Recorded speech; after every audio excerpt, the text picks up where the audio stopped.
Hello and welcome to Happy Horror Time Podcast. I'm Tim Murdoch. And I'm Matt Emmert, and there are 525,600 reasons to love today's special guest. See what I did there? As she played Joanne in the movie Rent and also played Anne Hathaway's best friend Lily in The Devil Wears Prada. But as horror fans, we fell in love with her when she kicked Kurt Russell's ass in Quentin Tarantino's grindhouse flick, Death Proof. Not only is she a mega fan of horror movies, having starred in many thrillers herself, but she recently appeared as a commentator on the Shudder docuseries Behind the Monsters and currently stars in the Apple TV crime thriller series Truth Be Told. We are so excited to welcome to the podcast an incredible actor on stage, the small screen, and the big screen, Tracie Thoms. Yay! How are you doing today, Tracie? I'm great. How are you guys? Great. We are good. We're so excited about this. So we just want to take it back to the very beginning. And so we read that you grew up in Baltimore and your dad worked in the television industry, right? What was that like? And did that factor into your interest in pursuing acting? I mean, of course, but my dad, when I was little, he worked for Maryland Public Television. He was a producer and a director there. He directed Wall Street Week and stuff like that, and then he moved on to PBS, where he was a vice president of programming there. Then he moved on to Discovery Health, and back to PBS, where he retired. And now he's freelance producing stuff. That's great. But yeah, definitely growing up on TV sets and in TV studios surely had an influence on me. It was just something that I knew was a job, something I knew that people could do. Yeah. So it just kind of made it all possible to me. And my godfather was actually an actor, and he did he's not really an actor. He worked with my dad at MPT, but he also did plays on the side, in community theater and stuff where he wanted to do it. And so I would see him do plays. I'm like, oh, people can this is like a job. Pretend to get money and paid for it. Okay, great. I got it.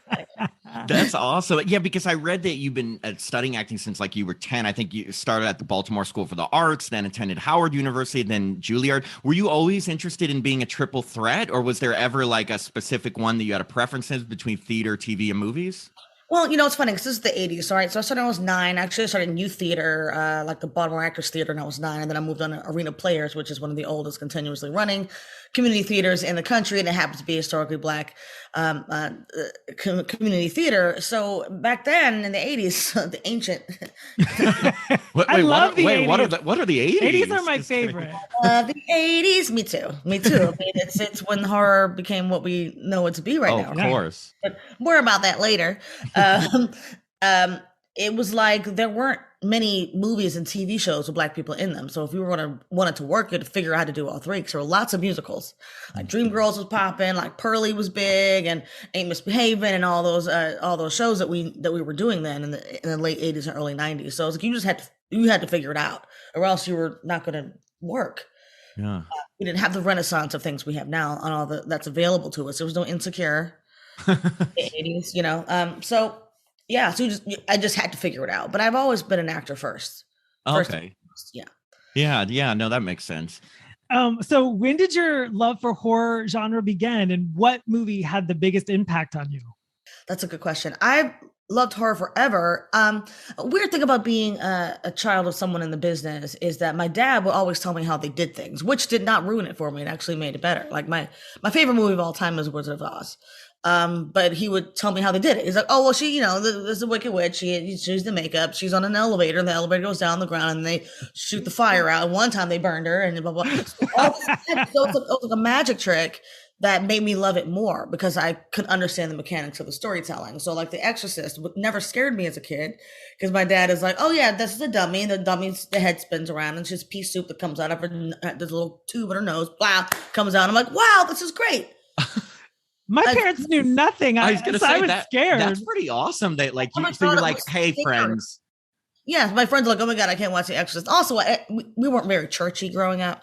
So the idea of being possessed and going to hell and things like that were not real for me. It was pretty much hey, there's God. God loves you and Jesus, and go out and play. So. Same here. So was when you were growing up and you knew all about these movies, were there any that stuck with you to this day? You remember being the first horror movie that really I don't know, made you love the genre? Well, there were 3 that that actually did scare me. One, strangely enough, was the Funhouse. Oh, that's a good one. that is 1981. Yeah. Funhouse really scared me because I was up late sneaking and watching it on cable, and I was like, wait. And Amityville Horror. Really, which one? The original? The first one. Something about, I knew it was a true story. Yeah. It was based on a true story. And when the wall started bleeding, I was like, nope. Black? No. And your dad was like, well, actually, the way that they did that was my dad wasn't there. I was having a sleepover with my cousin, so my dad was not there to explain. Well, there are tubes in the walls, there's slits in the walls, and whatever. There's pints of blood back there, and they're pumping it in. Did you know they didn't tell the kids what was going to happen with the blood on the walls? The little kids really? No joke. I just watched Amityville yesterday, so it's like so fresh in my mind. He was just telling me about that before. Like before you came on, I was like, oh, I watched Amityville yesterday with Margot Kidder, James Brolin. Him walking around in his tidy whities. Yeah, I know they were acting in that film. There were some thespianic things going on there. But actually, it was the wall started bleeding. But actually, first it was when Jody was like, she flew out the window. And little eyes came out of the darkness. Yeah. Whoa! What was the third one? The third movie? Carrie. Oh. Carrie, it was like, but only the end when and it was weird how it scared me. It was like, yeah, we get it. She's being bullied and she has telekinesis and she's, whatever. But it was her loss of control at the end when she was killing people who were on her side. When she killed William Catt, she killed Betty Buckley. I'm like, they were like on your side. They were your friends. And you're so out of control. Yeah. That you're killing people that you love or who love you. Something about her being out of control like that and killing good people. I had a very strong sense of justice as a kid. I'm like, you deserve to be killed. But even still, when she killed John Travolta and Nancy Allen in the car, I was like, but death though? I can honestly say I didn't feel too bad for them. And I remember the first time I saw Carrie, like, even though she had just murdered so many people, like when the house is falling on her, you feel like bad for her, and then she killed herself. Yeah. Of course, there's the hand out. That scared me. That scare got me. It got me for a while. Yeah. Those are three great selections. And this isn't on our notes, but did you see the remake?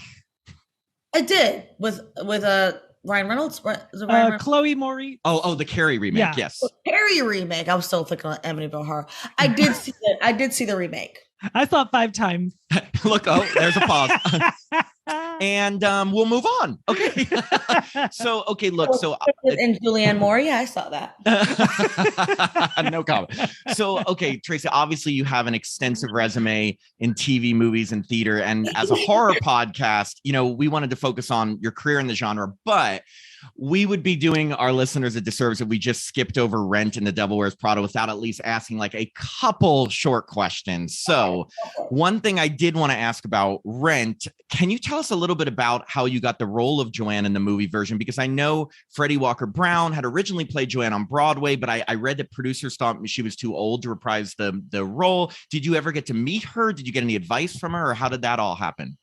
Well, okay, I saw Rent in 97, the original cast on Broadway, everybody but Jesse Martin, he was out that day. And I just fell in love with it, and I became dedicated to being in this show. And I auditioned for the next 8 years. Oh. 8 years? What's the math? From 97 to 2004. 7, yeah. I'm not good with numbers. Tim's like, what? I was like, nah. Well, because I auditioned like 8 or 9 times over that, in that period of time, and I kept auditioning. They kept being like, "Thanks." No, so I vowed that my last audition was for the movie, and it would be my last one. I'm like, I'm done. I'm not going in for Rent anymore. I'm not going to be Take Me or Leave Me, because what am I really saying? Take Me or Leave Me? And they keep saying, "No, we're going to leave you." So no. So no. And then a month later, I got it, and it was like that moment that you wait for in your life where you're like, this is going to change my life. And I walked 40 blocks screaming, called everybody I never met on the phone. Like, I just booked a rent. Okay, bye. Click. Hello. Whatever. It's called everybody. Call ex-boyfriends. Call, everybody. So, and then I found out that I was doing the original cast. I didn't know that originally. I thought, it was going to be a whole new cast. And then I found out it was original cast, except for me and Rosario. And I found out Rosario was cast like shortly after that. And it was just nuts. But so to me, Freddie is always going to be Joanne for me. So, I knew every inflection of her tone. So once I was doing it, I took what I learned from her and then made it my own and kind of just, because I always want to honor and respect the people who came before me who created a role. Yeah. And I didn't meet her till the premiere.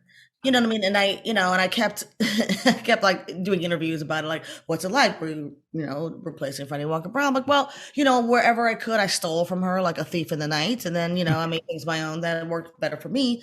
And then I saw her on the red carpet. She had this fan. She's like, she always has this fan, like, this fan. So she walked by the red carpet. I was like, oh, hi, Freddie. Hi. She's like, hello. Oh, you're, mm-hmm. I'm like, and then at the after party, she came over. She goes, "You stole all the right things." Fan flick. Oh my God!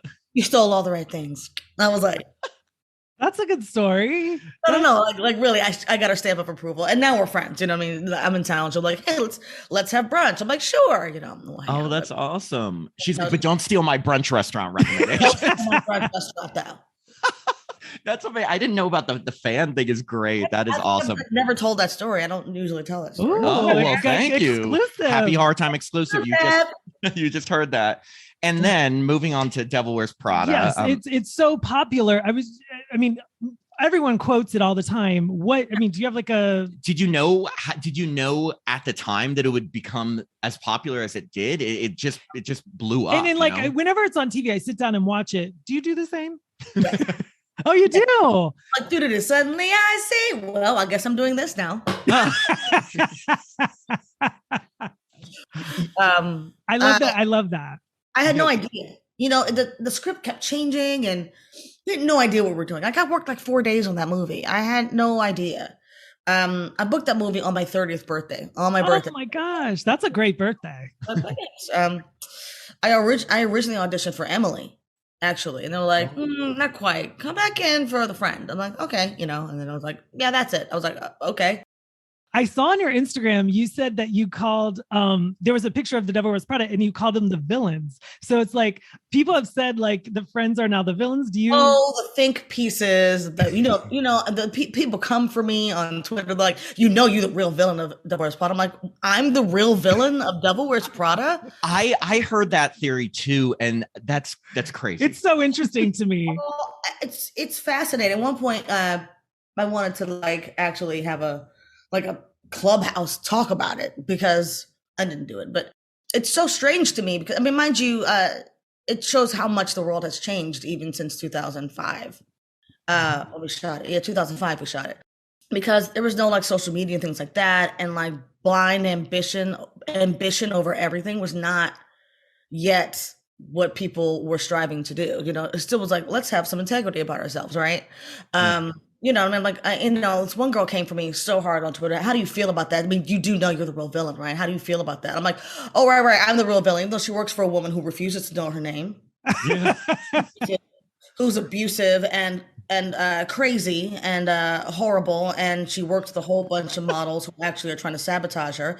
And she goes to Paris with a dude who basically date rapes her. But yeah, sure. You're like looking out for her and making sure she doesn't cheat on her boyfriend, but you're definitely the villain. Yeah.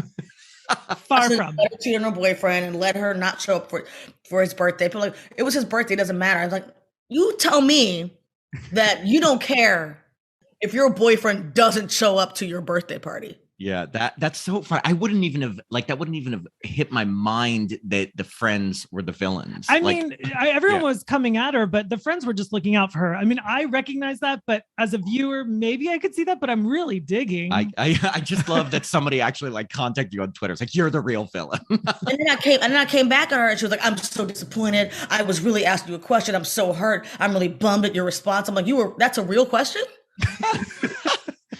So I have to, and then we're going to jump into Death Proof, but I do have to ask, I know you didn't have scenes directly with Meryl Streep, but I don't know if you even were on set when she was, but I just am dying to know if she's the type that never gets out of character. Like, does she stay in character, or if you even know with that? I think I wasn't on set with her, but I will say that at the table read, I was sitting next to Anne Hathaway, and it's funny. EW just picked this up the other day. I was sitting next to her, and when you're doing table reads with actors, like particularly really prolific ones, you never know how much they're going to be doing at the table read. Sometimes they just literally read the words because they're like, I haven't made any decisions yet, I haven't made any choices, so I'm just going to read these words out loud, see how it feels, and then we'll develop after that.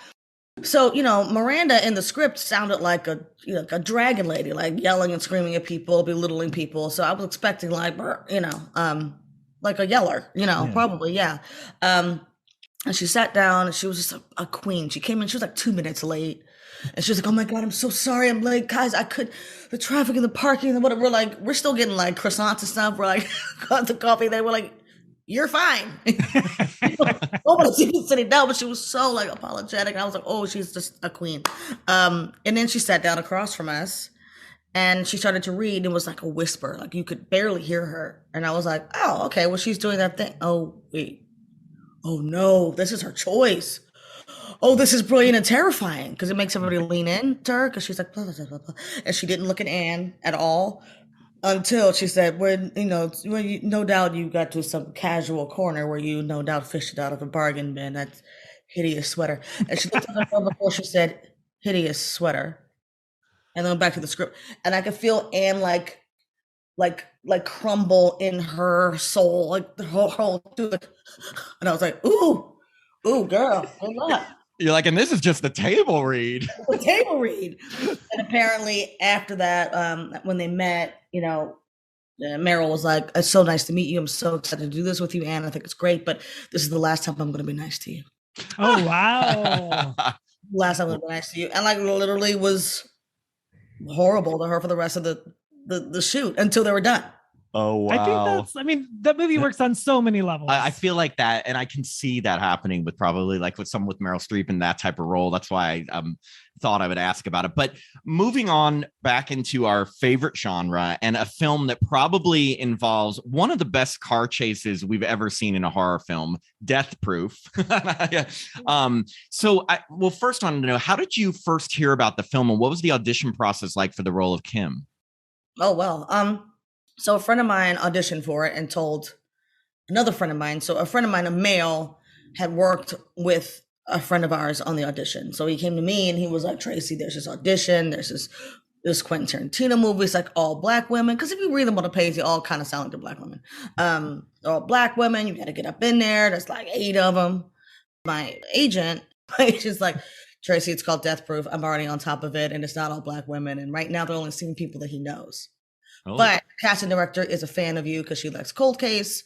So she's going to see you and then go from there. So I worked on it and worked backwards and forwards. I'm like, I'm going to know this thing, whatever. And I drove all the way out to like Marina Del Rey and auditioned for it and forgot about it. Again, like, right. I mean, it's weird because in this career, particularly when you're starting out early, the only thing you can control is getting the audition. Like you're fighting just to get in the room. So my fight was to get in the room. And then I was like, okay, I did it. That was fun. And next, I just forgot about it. Then a couple months later, it's like, well, Quentin loved your tape and now you have a callback at his house. I'm like, oh, wait, where is his house? Is it in Malibu? I just feel like, or Hollywood Hills? It's like the top of Mulholland Drive. It's like over in that area. Like, that makes sense. Oh my gosh. That checks out. Like in that area over there. And he has a movie theater in his house. So I was so nervous. So I called Rosario and I'm like, Rosario, I have this audition for Quentin and whatever. What's he like? And I'm like, whatever, for Death Proof, blah, blah, blah. And I'm just talking a mile a minute. And she's like, what role? I'm like, and then, it's at his house. And I just not understand, blah, blah, blah, what role? I just keep going. I said, Tracie, what role? I was like, oh, Kim. She's like, okay. I went in for Abernathy. I'm like, oh, wait, hold up. The plot thickens. And she's like, I don't think I did good. I was so nervous. I think I tanked it, honestly. I don't think it was good at all. But why don't you come over and we'll watch some movies and we'll just like, go over it. So go to her house the night before. We were watching Tarantino movies and we're like pulling out the references and realizing what parts of the scenes are referencing other movies. Mm-hmm. And we're doing it together. She's like, "Oh my God, now I know how to do it. I'm gonna ask for another call. I'm gonna ask for another audition." And I'm like, "Okay, Rosario Dawson, you just asked for another audition." She's like, "Yeah, I'm calling her and say I need to go in again." I'm like, "Okay." So we do all that. I get to his house. This is a long story. I'm sorry. No, that's great. We're enjoying it. Then I get to his house, and his house is like, you drive up the driveway, and then there's the pussy wagon. Oh, okay. You're like, this is real. This is got real. It's got real. So then we're all waiting in the waiting room in this wing of his house, and then they take me into the and as I'm waiting, I know I'm next. The nerves were like, I thought I was gonna throw up or something. It was bad. It was bad. But I go into the movie theater, and something happened to me where I got so nervous that Kim took over, which has never happened to me before or since, and not even something I recommend. But while he was like, "Hi, I'm Quentin," I'm like, "I know." Like, I started cussing this man out. I started just really being crass, and was just like, he was like, I was like, I'm looking at this movie theater. I'm like, "Yeah, you made some movies, right? You kind of successful." And he was like, "Yeah, I do okay." I said, "Yeah, you should move up out this shack because this shit is ridiculous." "Oh, I should probably upgrade." I'm like, "Yeah, because this is not a good look." Anyways, what are we doing? And I just like cussed him out. I said the most ridiculous things. And Tracie's in my brain going, "What are you doing? Are you crazy? Who do you think you are? Like, stop it." And I'm like, I can't. I'm on this ride right now. I can't get off.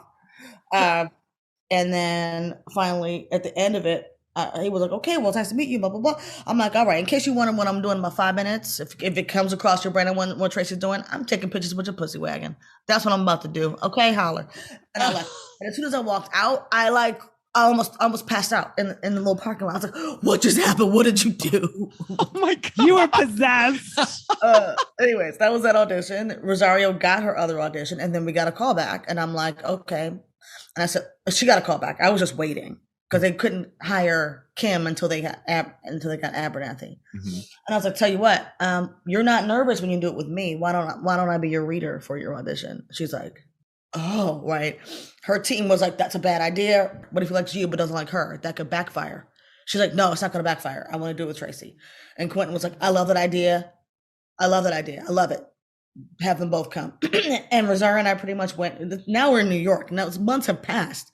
And it was like the Tribeca, the Tribeca Hotel or something. And we go in together, and we pretty much do the whole movie for him. Like, we knew the whole movie. Oh. Like, pick a page. He's like, 72. Got it.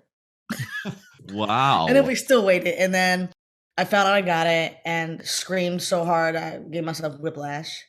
And then I called Rosario, and she was eating chips, like crunch, crunch. I was like, "Hey, what are you doing?" She was like, "Eating some chips." And I was like, "Oh, so did you hear anything about Death Proof?" She's like, "Yeah." Mind you, I knew she had it. I knew she got it, but she didn't know I knew. And I was like, "So what did you hear?" She said that I'm doing the movie. I was like, "Bitch, I'm doing the movie too!" And then we screamed. I ran around my apartment. Oh my God. And that's how that happened. Wow. That is, you just took me on a roller coaster ride. I know. I was like really in it. I was like, "Oh my God, what's he going to say? What's going to happen? It was a very long saga. No, I love very it. Proactive in those days. I miss that girl. Just be like, "No, you're going to hire me." Or you're going to feel bad about it. Like, I don't know. It came down to me and a very good friend of mine. And when I found out between me and my friend Kalei, I was like, "Oh, this could go either way because she's great." Oh, wow. There's so many incredible scenes, obviously, in Death Proof. And one of the things that I wanted to ask about, the diner scene between you and Rosario Dawson and Zoe Bell and Mary Elizabeth Winstead, there's tons of dialogue in it. It's very Quentin Tarantino. And I read that it was shot in one like long 8-minute take. Was all of that dialogue in the script, or is Tarantino the type that would let you ad lib, or no, it's all scripted? Not with his dialogue, not really. And you have to fight for it. Oh. You have to fight for it. That scene was all one take, and it wasn't supposed to be. It was supposed to be like the beginning of it was supposed to go around, and then cut in for coverage. So we shot in the almond tree for 2 days. Mind you, we had rehearsal. We had to go down there for rehearsal for a week. So we knew that scene backwards and forwards. So we had 2 days in the almond tree, this place in Austin, an egg place, to shoot that scene. So we did the first day, and we go around. We're going for coverage. We go home to our hotels. And we came back the next day, and he comes to our trailer. He's like, "Okay, ladies, listen. I'm going to say something that's crazy. I believe we can do this in all one take and not go in for coverage. We're like, yeah, okay, great. He's like, but that means everything we did yesterday gets thrown out. So it means all the work yesterday is thrown out. And that means we have to get it today. We don't have another day in this location. So do you think we can do it? And we're like, yes. So I think Quentin was operating that day. He was on the dolly, or at least he was setting it up. So it's very choreographed. If you watch it again, there are moments when it comes behind me and I lean out. Like I decide that moment to crack my back, but I'm leaning out so he can get across me to Mary. But I have to feel when he's back there, so I have to lean out and do something like that, and he comes back around and lean this way. The choreography is very serious, but we all just we didn't leave the set. We sat there all day long unless we had to pee, and we went to the bathroom there in the restaurant. We didn't go back to our trailers.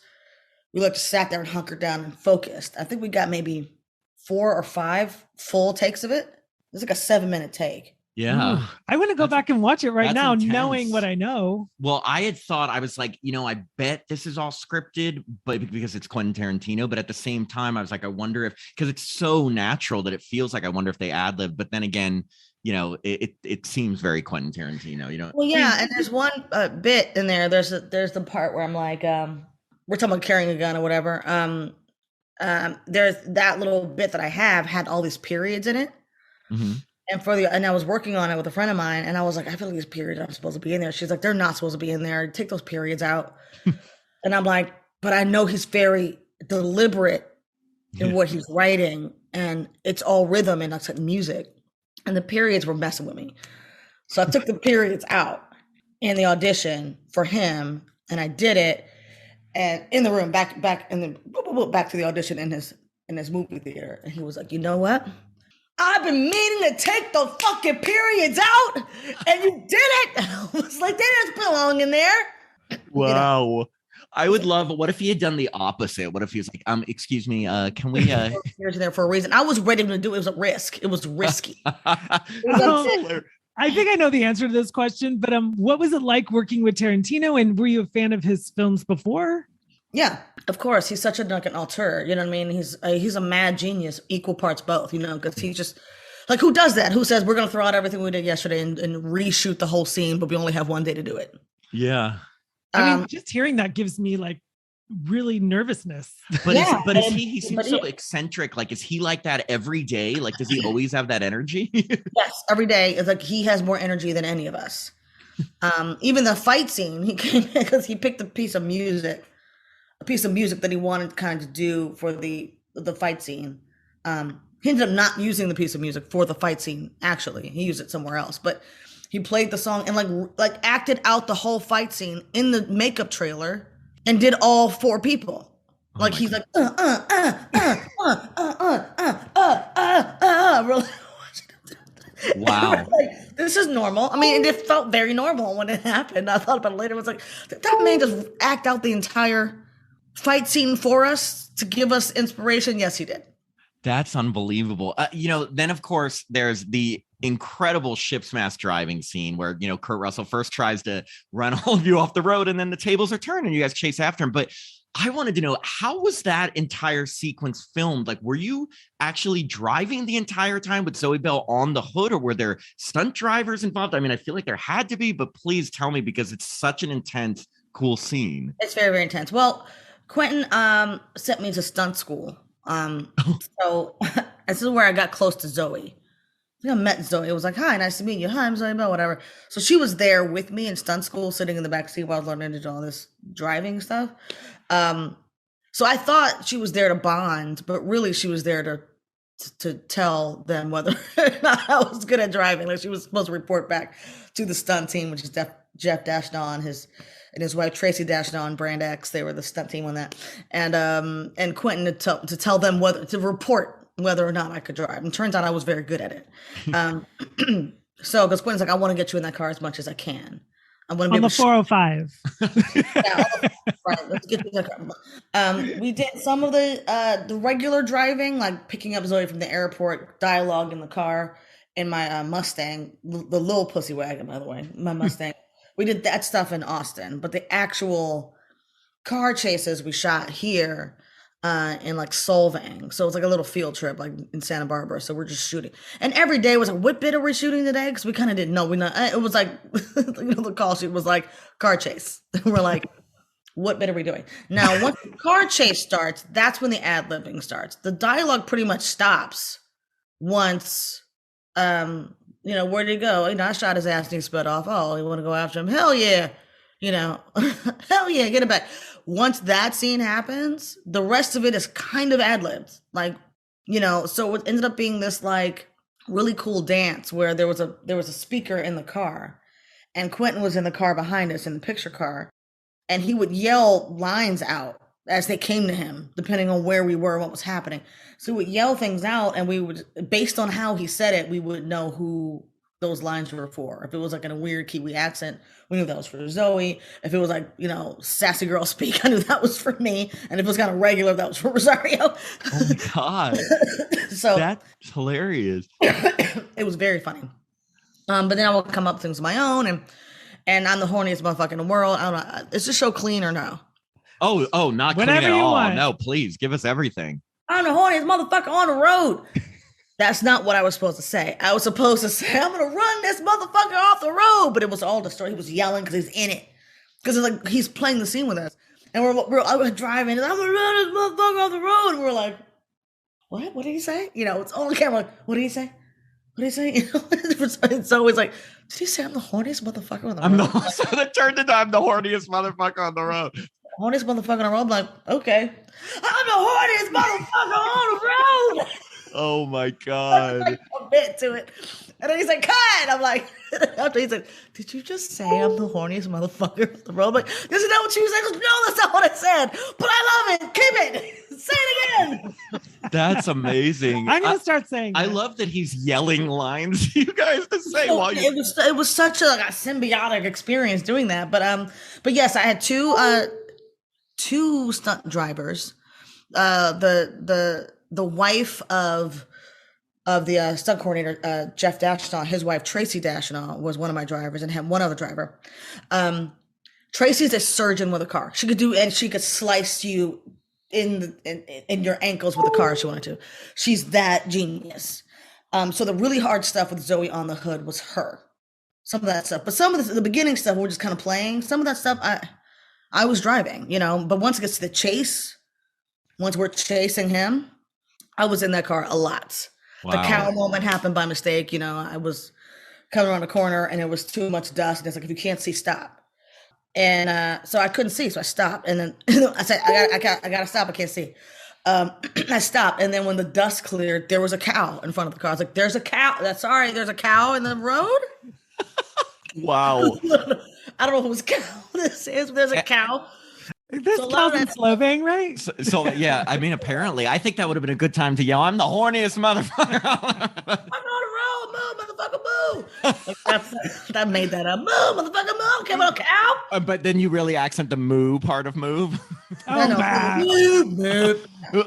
I have to say, Tracie, and I'm not just saying this because you're here on the show with us, but your performance in Death Proof seriously is the funniest and most memorable performance in that movie. It seriously is. You are so awesome in it. And now hearing all these stories about even little parts of when you're like hitting Kurt Russell's car and saying tapping that ass, it is just genius. It's great. It's ridiculous. One of them, I got so into it. And I was like, oh, light up the ass. No, you redneck lunatic bastard. That was him. That was all Quentin. You redneck lunatic bastard. But I was like, tapping it out. Oh, I'm about to bust a nut up in this motherfucker. I was just went off. I don't know what I was saying. I'm about to bust a nut up in this bitch right now. Cut. He said, cut. I was like, I'm so sorry. I don't know what just happened. I don't know what demon took over me. When you guys get out of the car and start kicking Kurt Russell's butt, I can say ass. Tim is a very pure soul. Was there any accidents between all three of you ladies, hitting him, or did you come close, or? Oh, here's what. We were not ready for Kurt to be screaming like that. He's screaming. So when we're walking up to him, luckily the camera is on our butts because we're laughing. The three of us were like, just don't stop walking. But we were laughing. We were trying not to lose it because we were not Kurt is a genius. He just doesn't tell you what he's going to do. He's like, okay, we're ready. Okay, here we go. Here we go. And then Kurt had the funniest ad libs while we're doing the chase, but like none of them made it to the movie because I think Quentin really wanted him to be like a silent, like a pursuant, you know what I mean? But he would come up beside us and go, hey, and say the craziest stuff. And I'm like, so when he's screaming like that, we're walking over, we're like trying to laugh. And we pull him out the car and he like warmed his neck up and all this stuff. And he was like, listen, ladies, one of you is probably going to hit me. It's okay. Because all these punches, I'm bound to get hit. Don't worry about it. I'll be okay. Just go for it. You know, try not to hit me, but don't feel bad if you do. We're like, okay. That's awesome. Oh, Good sport. Rosario aren't stunt people, right? Yeah. The person who hit him was Zoe. Zoe oh, really? She like grazed him. She just slightly grazed him. He was like, oh, but nobody was hurt. She's a phenom. I don't understand how she does the things with her body that she does. And she does it with such ease and grace. It's amazing. Do you still keep in contact with anyone from Death Proof? I mean, we know that you're did several films with Rosario Dawson. Yeah, and Rosario and Zoe I talk to all the time. Nice. Every now and then I'll talk to Mary and Jordan from the first half. But yeah, I mean, I haven't talked to a lot of them. I mean, there's so many girls, you know what I mean? Like I need to reach out to Sydney because, you know, she lost her father and Vanessa Ferlito was just incredible. Mm-hmm. But yeah, we just really had a wonderful experience on that, but it was really two groups of girls. So we got there and the other girls were just finishing their section, you know what I mean? And then we took over and they left Austin. But yeah, I mean, fun fact, you know, when Sydney's leg flies off? Yes. That's Quentin throwing the leg on the ground. He was like, I got the leg. That was the last shot in Austin. Oh, my God. On the back of this truck with this leg on it. He's like, oh, and it hurl the leg down on the concrete because he really needed to do that himself. That's I mean, it seems like something that Tarantino and I was like, I know how I want it to fall. Let me do it. We're like, okay. And it was hilarious. Over and over again, just floppy leg in the street. So you've done a number of horror films from The Raise, The Watcher, Fun Size Horror anthologies. What other horror genre films do you like? Which were your favorites? Like, there's a ton. I feel like we were looking at your resume. And there's a ton of movies like those. But are there anyone that sticks out as your favorite in the genre that you've done? What I've done? Well, it has to be Death Proof, of course. Oh yeah. I mean, I guess other than Death Proof, yeah. Other than Death Proof, Raise was really fun because, you know, Zoe and I got to be in that again, and Rosario's in that movie as well. Yeah. I got her to do a cameo and we surprised Zoe on set with Rosario. She had no idea That's Rosario was going on, and I was like, Rosario, can let me just fight you in this fight movie? That was really fun and very immersive, and it was a very emotional movie actually, because what we had to do in that movie was really, really hard. So not only were we fighting hard, we're like, we get to like act and fight and like die and blood and stuff and stunts and fun stuff. But yeah, I would have to say Raise, but a lot of the stuff I've done, they're like shorts and like horror shorts and things like that. And I'm working on trying to get some full-length horror movies that we've been developing done. So I'm in the process of like, okay, let's actually do some horror movies, guys. Who wants to give us money? No, that's awesome. We'd love to see you we would love to see you in these full-length horror movies. I wanted to quickly move on to last fall's Shudder series, Behind the Monsters, because this was such a treat for horror lovers, because, you know, it examined 6 of the most iconic horror monsters, and you got to be a commentator. In fact, you are the very first person to speak in the very first episode, the one on Michael Myers. So Michael Myers, because apparently I don't know Michael Myers' name, but right. Can you tell us, so how did you get to be one of the commentators on the series? Because it's so awesome. Well, you know, it's funny because I've just, in the last several years, really let my horror freak flag fly, I guess. You know what I mean? Like on social media, I have like, I don't know if you can see this. This is my tree. But like over there in the corner, that's all my like horror pops and toys. Oh, wow. Nice. I have a display case with all my figures. I have a display case with my figures too. Yeah, it's in the other room. Michael Myers behind you. I have those. Those are this is just the beginning. I have like, it's 5 levels of horror. It's crazy, but it's in the other room. I wish I could. Yeah. So, and Brian Fuller had a Halloween party. It was a couple years ago where there was a Friday the 13th in October. It was a Halloween, and so he had a a Halloween party on Friday the 13th at his house, but you had to dress up as a Halloween, as a Friday the 13th character. So me and my friends decided we were going to try to represent every Black character in Friday the 13th and all of them. And we got almost all of them. We missed like 3. Awesome. Of them. I mean, up until the first 8, you know, we also didn't have a Kelly Rowland from Freddy versus Jason. We didn't have but somebody else was her, you know what I mean? So we did that. I posted a whole bunch of pictures from it. So that caught the attention of Phil Noble from Fangoria, and people were like, oh, Tracie's like fan. Okay, great. And we're trying to make things more diverse. And then I met him at the horror noir, that documentary horror noir. I met him there, and he's like, okay, you know, and I just love horror.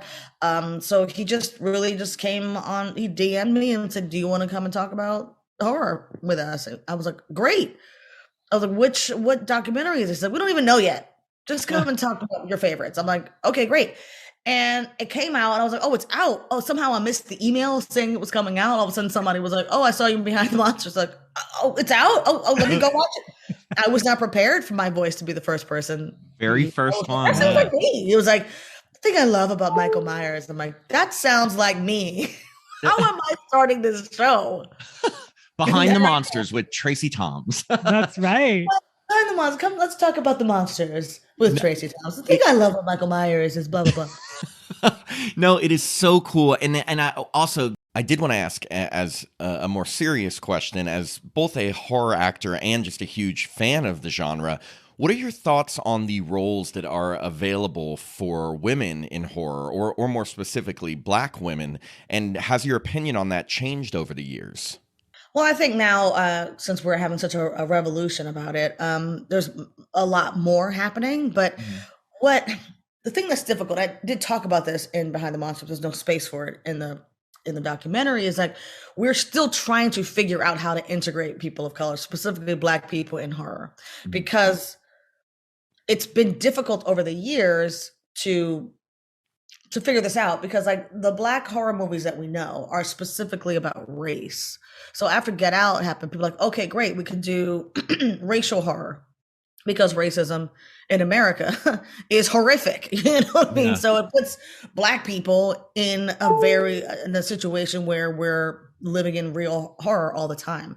So because of that, a lot of times it's been very difficult to put Black people in horror, because, you know, the sayings are always like, well, Black person wouldn't walk in that house. Well, Black person wouldn't do that. Well, Black person's not investigating strange noises without a weapon. And these things are often true because we have such a strong fight or flight instinct living in this country with its history of white supremacy and racism. So it's been difficult to figure it out. So so many of our horror movies with Black people in them are specific about the fact that they're Black. Yeah. Right. And I'm like, okay, I get it, because Get Out was such a phenomenon, you know what I mean? And things that we're like, yeah, that makes sense. This is how we live. Although there's a theory.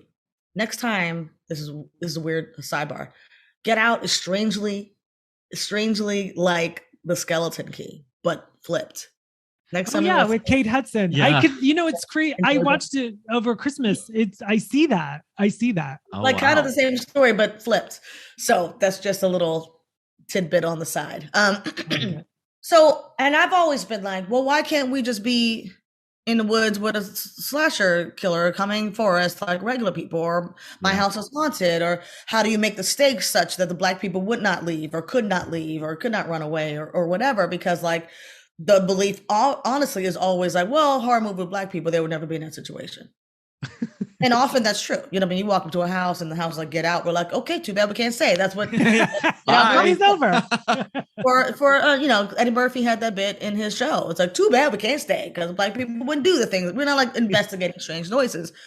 We do investigate strange noises, generally speaking, but you know, we take a knife, baseball bat, something, you know what I mean? Because, you know, we're just used to being on edge all the time living in this country. So I think it's evolving now, and I hope that we can move into a space where we have people of color, and specifically Black people, in horror, regular horror. That doesn't have to be race-driven social commentary horror. But right now, it's the space that we're in, and I'll take it, you know, because the horror noir, the anthology that's on Shudder right now, that seems to be mostly race-based. Those short films. But I hope we move into a new space where we just get to like run through the woods like everybody else. You're like, I just want to have a random woods chase and not be. No, that's a or great a haunted answer. house, or my child gets sucked into the closet. You know what I mean? Things. I wouldn't leave my child. If my child's in the house somewhere, like Carol Ann. You know what I mean? I would. If my child is like stuck between like the worlds, like Insidious. I'm not going to be like, I'm leaving my child. And in Insidious, they did everything right. They moved. She was like, we're moving. Okay, baby, we're moved. They moved. The thing followed them. Yeah. Well, no, that is a great answer. And I wish that was in the series. But I see how, I guess, because they were trying to focus each episode on one specific monster, I guess. But so I was going to ask you, what is your top 3 favorite horror films of all time? Of all time. Well, I have to start with Halloween. I think it's the greatest horror film of all time. It started the genre. Great answer. I agree. So that's my favorite of all time. Top 3. Wow, there's so many. You can't cheat and look at your pops. I have a million pops over there. What's hard? I really do love the Conjuring universe. I really do think that James Wan did a beautiful job of bringing back like genuinely scary horror. That first Conjuring. Oh yeah. Like, this is good and creepy. It's a scary town. Scary, Oh my God, the claps in that movie when she face, hell no. When the witch is on top of the armoire, stop it. Yeah, I know. Oh my God, terrifying. Yes. I was like, this is good and scary. Yeah. I mean, I don't feel that way about all of them. Mm-hmm. But the Annabelle series, I really got was Annabelle for Halloween. I saw that was a great costume. Yes, I saw it on Instagram. Yeah, that's amazing. Thank you. But my Exorcist my Reagan and Exorcist last year was kind of like hard to top, and I don't think I topped it. But top 3, I don't know. I love so much horror to be the top. I just know what my top 1 is. I know. Well, you have Halloween, The Conjuring, and if you had to pick one more, it would be probably Critters. Friday the 13th, Part 6. Jason Lives. Part 6 is just. It's great. Not the best one, but it's my favorite. We had Tom Matthews on the podcast, and it was. Yeah, he such a cutie. But really is. But Part 6 just was so much fun. It was like fun. It was before Scream, but it had what Scream did. Yeah. And all of a sudden it's like, oh, this could be funny. And like obviously funny, like on purpose funny, not just like a funny moment. You know what I mean? Right. We're not laughing at the funny moments. Yeah. What part was it? It was like a rat tat tat tat tooey. What was that one? That was in part 5. Oh, part 5. A rat tat tat tat tooey. I mean, that's kind of funny. There were kind of funny moments. The biker gang in part 3 was pretty funny. They were ridiculous with Fox and those guys. But part 6 had like an obvious sense of humor. Like, this is ridiculous. We're going to resurrect Jason with a bolt of lightning. We have zombie Jason. He's coming for you. Now, you thought he was unstoppable before. Now he's a zombie. He's coming for you. Have you ever, do you ever go to conventions? And when you go to conventions, do you like go up to Tom Matthews of Jason Lives? Do you go as representing horror films, or do you go as a fan, or both? Well, both. And it's a problem. So one I did last year, Scares at Care, was the second time I did that one. And I'm at my booth, doing the things and like waving to the other people. I'm being a fangirl. So I kept leaving my booth. Like, people have tweeted me. They're like, I came to your booth 5 times and you weren't there. I was like, oh. Oops. Get in a candy store. I'm sorry. I was over there making new friends. That's so cool, because you can be representative of the genre and be a fan yourself, I totally am. It was ridiculous. I just was fangirling about everybody. And so yes, I'm supposed to be working, and I was working, and people bring me stuff to sign, and one guy brought me a doll. He made me a Kim in Death Proof doll. That's awesome. That's nice. I know, it's over there somewhere. And I was like, who made me a doll? I love when people come dressed up as Death Proof characters. That's like my favorite, the cosplay of it all.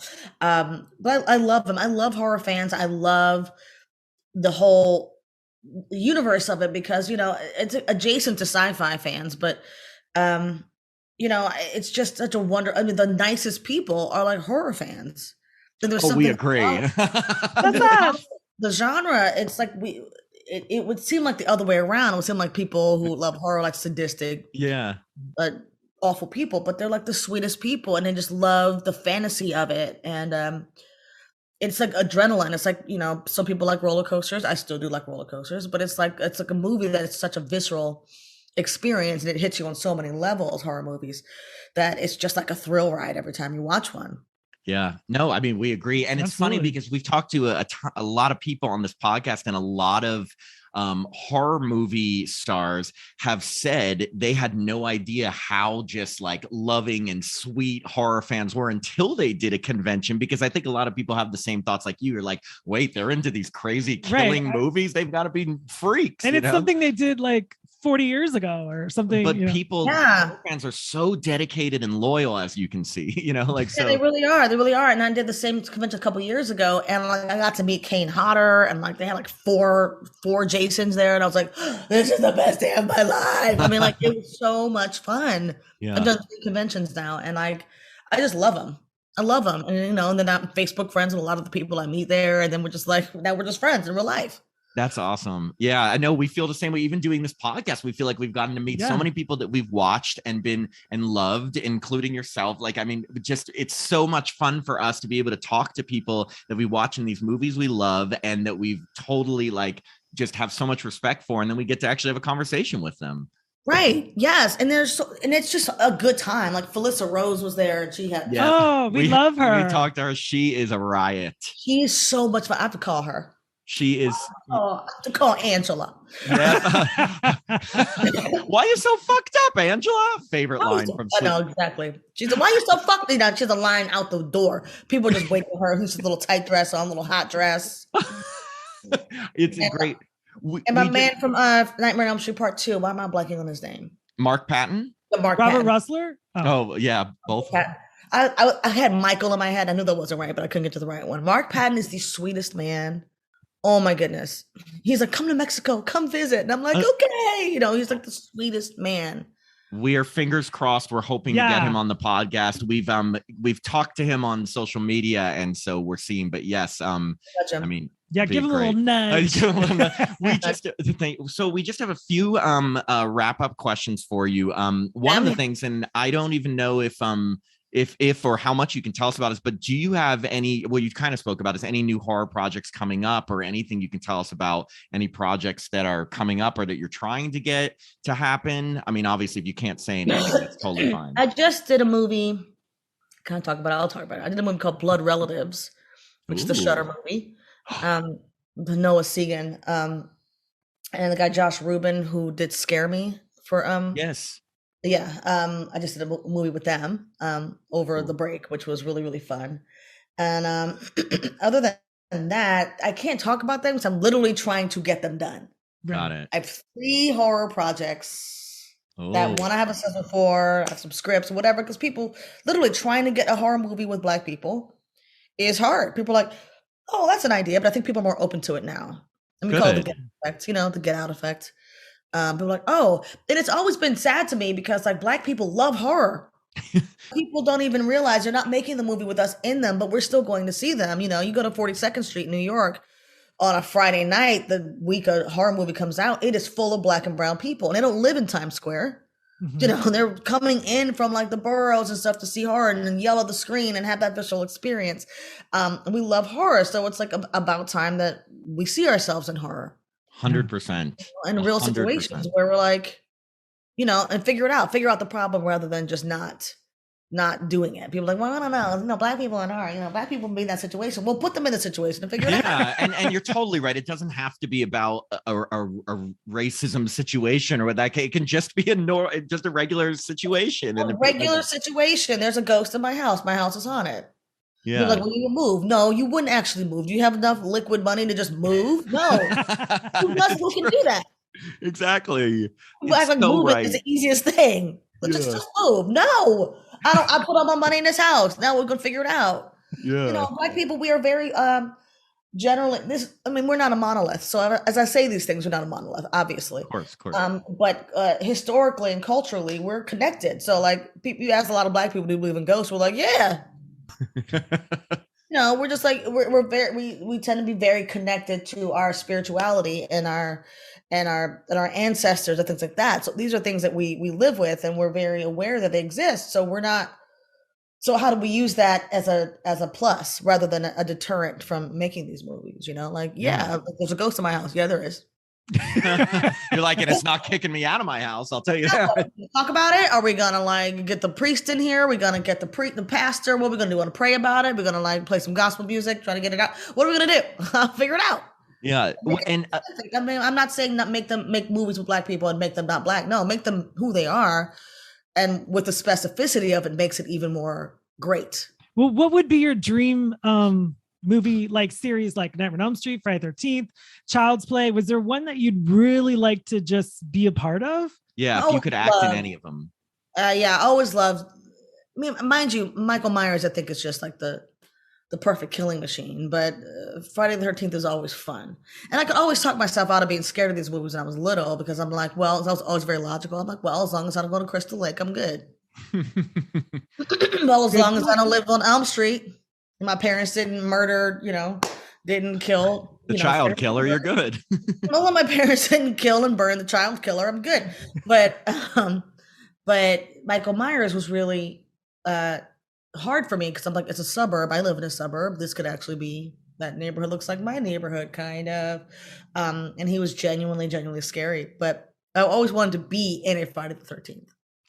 Me too. You're speaking my language. I want a part in Halloween Ends. I'm putting that out there. Halloween Ends. Yeah, well, that too. Because I mean, Halloween Kills is so funny. Evil dies tonight. I'm like, tonight.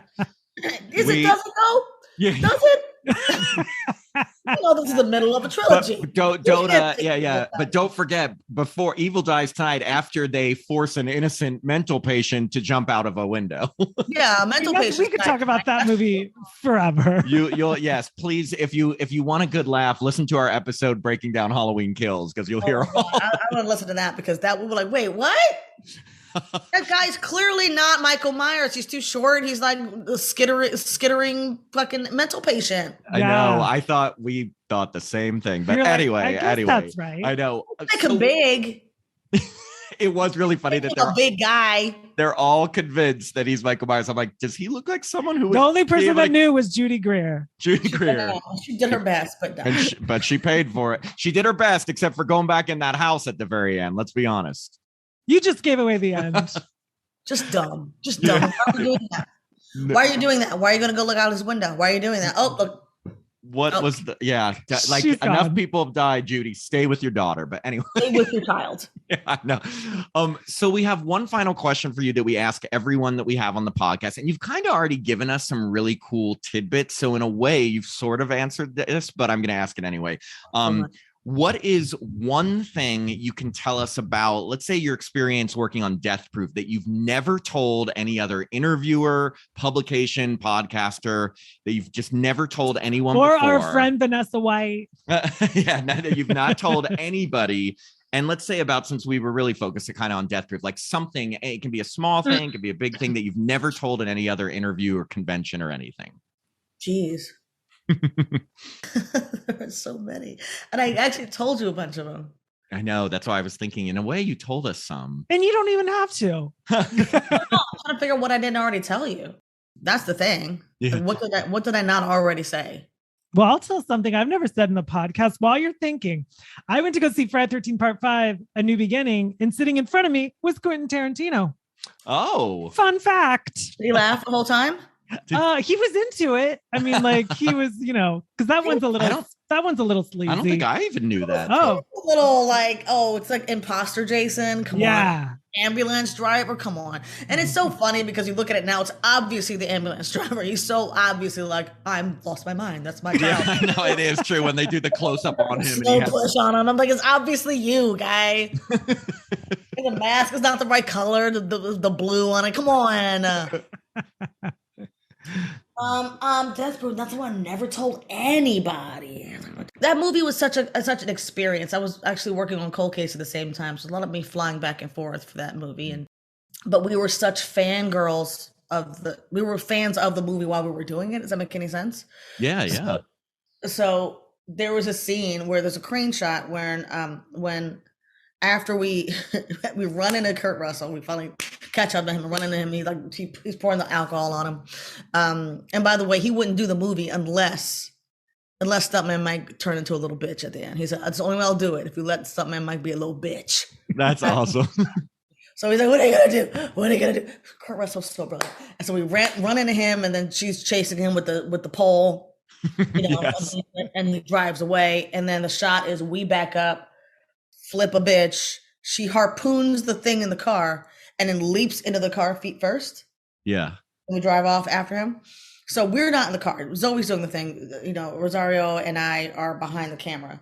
The camera's like up here on a crane. And she did it once and she harpooned it and she went to go jump in and she hit her shin on the door and like bounced off. We're like, ooh. It's like, I got it. I'm okay. Let's do it again. And then the next time she's running, the stunt chick flips the bitch. She harpoons the thing and like leaps in feet first. We have no idea how she did it.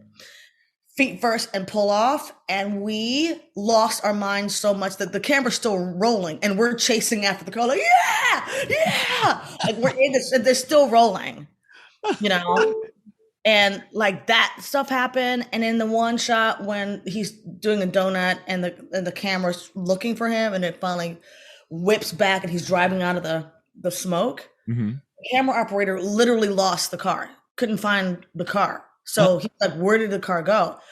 And he flipped it and got it. Bam. And it was a mistake.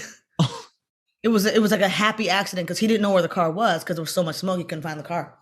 Oh my God. Bam. Got it perfectly. We're like, yeah. And stuff like that just kept happening in that movie because like this is practical driving, So here's one. Here's a good one. And this is the last one I'll do. There's so many of these. So there's a shot when after we're like, bum, ba-dum, yeah, booyah, bitch. And we jump off the thing and he's driving. And in the background through the car, you can see in the background, my car stalls. It spins and like stops. Uh-huh.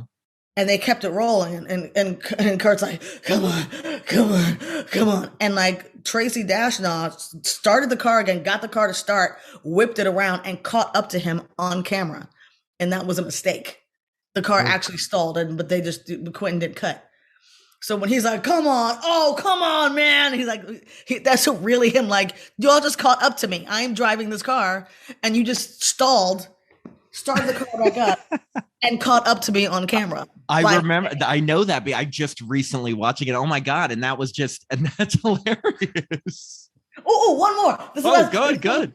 Last one. So, I'm driving and it's like very emotional. She's falling off the thing. I'm like crying and shit. And she's like, look out, right? And there's a truck that goes by us. Mm-hmm.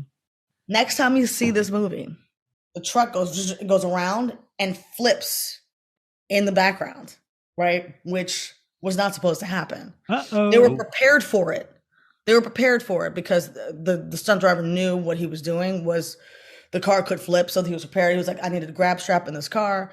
And he was like, okay, we'll give you a grab strap. A grab strap is a piece of leather. So if the car's going over, you grab the grab strap and like stabilize yourself in the middle of the car. Oh my God. The stunt driver was like, I need a grab strap. And it was like, what? Okay. And this was the guy's last stunt. He was an older driver who was about to retire. He was like, I need a grab strap. And then if you watch the movie in the background, you'll see that truck flip over in the background. Oh my God. Wow. What a way to end his career. He did it on purpose. I mean, he did it, knowing it was going to happen, knowing it could happen. He was like, let's just do this one time. Let's get it. I just want to grab strap in my car just for every day. I know. Just because Tim's afraid of driving. Because he knew the way the truck was banking that it could happen. Yeah. Prepared for it, but so that's why there's no coverage on it. Yeah. You think you would have a shot on a car flipping over because why waste a car flip? Right. Wow. Yeah. Talk about it intense. I mean, I want to watch that scene again. Intense. Look for it. Yeah. Yeah. No, we definitely will. I love the Kurt Russell. Oh, come on. I know you do catch up really quickly. I will say in the movie. Yeah. We're like, so then because we got it on camera, then we had to reverse engineer it and actually cover it and shoot it like where the car stops and then pulls out. And then I'm like, oh, you thought you lost us, but we back, motherfucker. We back. We had to after that because that had already happened. And Quentin's like, I'm keeping that in the thing. Well, how exciting. Because he's like, yeah, I lost you. Wait, they're still coming. Yeah. Oh, that is awesome. This has been so much fun, Tracie. Seriously, we've had a great way to spend a Sunday. This has been great. This has been feeling like just we're like catching up and like talking horror and talking horror. Yeah, like seriously, thank you so much. Yes, so much. You. We are so grateful for the having you on and for spending the time with us, getting to talk to you about all these great stories. Yes. Seriously, we will definitely be in touch when the episode's going to come out. And again, we have had such an amazing time talking with you. Please stay in touch. We just love this. Yes, and shout out to Vanessa White. Yes, Vanessa White, our mutual friend. Next, we're supposed to be doing a horror movie together years ago. That's how we met. I love that. Yes. What was that? Like 2008, 9? Yeah, around in there. Yeah. Yeah, I remember that. I love awesome. Vanessa White. Yes. I was actually securities. I think I only worked cold case like once. I worked security at Warner Brothers, and then I got moved over to Friends, and I worked with Vanessa. Oh, wow. That's creepy. I just met Vanessa through Tim. Yeah. So, but small world. Shout out to Vanessa. Thank you. But yes, so please enjoy the rest of your afternoon, and we will definitely be in touch. Okay, thanks, Tracie. Bye, Tracie. Okay, bye.